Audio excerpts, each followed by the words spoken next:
Good afternoon. My name is Antonewa. I'm an ear, nose and throat consultant and neurologist, largely based in the United Kingdom, although I do go from time to time to the West African sub-region, notably Nigeria, at the behest of my colleagues over there. Today, I'd like to give a few tips to those of you who may have been given a diagnosis of being infected with the COVID virus, and I'm assuming you would have had a positive test or have marked symptoms. First thing is not to panic, but do go home and self-isolate. And what I suggest you do is get a separate room. If you can get a hotel room with ensuite facilities, that would be ideal. However, you can reproduce the same thing at home by allocating a separate room with ensuite facilities. If you do not have that, then arrange a specific rota whereby you get to use the bathroom and toilet at a allocated time. And then the area gets disinfected after you use the place by other members of the household. If you live in the tropics or a third world country and you're hearing this, don't despair. I do know that some of you may well stay in crowded accommodation with rooms which may have more than 3, 4 people inside it.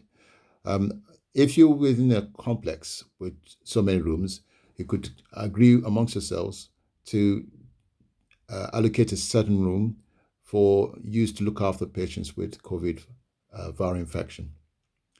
If this is not possible, allocate a space within the room, put curtains or screens around the bed, and nurse the person there, bringing all the supplies to the curtain and passing it through that way and contaminating the area as soon as you can. But the ideal situation would be a separate room where you bring the supplies to the door. The person opens the door, collects the supplies, and you disinfect the door. And then when the person's finished with the supplies, you do the reverse order in a safe manner, collect the supplies, dispose of them, and disinfect the door. If you're all within the same room, or it'd be my view that it's worthwhile wearing masks.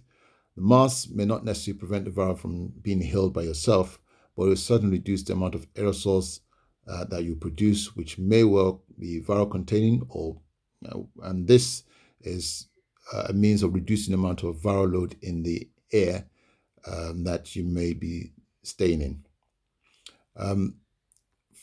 Frequent hand washing is a real game changer in this condition because your hands are prone to getting contaminated. So I would suggest you wash hands frequently and disinfect surfaces as often as you can. Fluids are very important because in a situation where patients are unable to eat, or if you're not able to eat, fluids will suffice. You can lace it with glucose-containing substances. There are lots of glucose drinks on the market. There's also Diarrhea that you can use, which is used mainly in children with diarrhea and vomiting.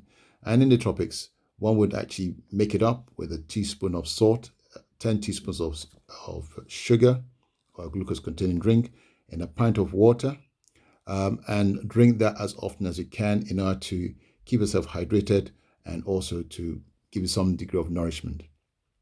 Healthy foods should contain all the vital elements in your diet.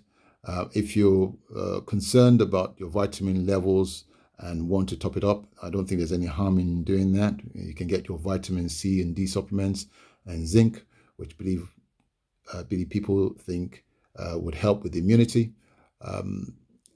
The patients that have these nasty infection are prone to temperature elevation, fever, chills, and aches and pains.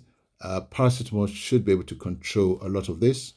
And in taking the paracetamol, just make sure that you don't overdo it. Brufen, probably not advisable, largely because there's some belief that it may cause more problems, and that's to be avoided. Exercise is very important to prevent pressure sores. Also, it will help prevent lung collapse and blood clots forming in the legs, which may ultimately find its way to the lungs and heart, which could cause other problems. Breathing exercises, ideally after steam or vapor inhalation, will help get rid of secretions.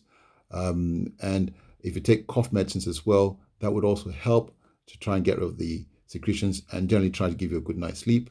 I would recommend sleeping on your tummy or sleeping prone. That would help improve the ability of the lungs to get air in and out of the body. And get your doctor to review your treatments. If you're hypertensive, there are certain medications that are believed to make the virus worse, and it might be worthwhile him reviewing them to see if you can change them to something less associated with problems. Again, make sure the doctors or your diabetic nurse make sure your sugar levels are okay.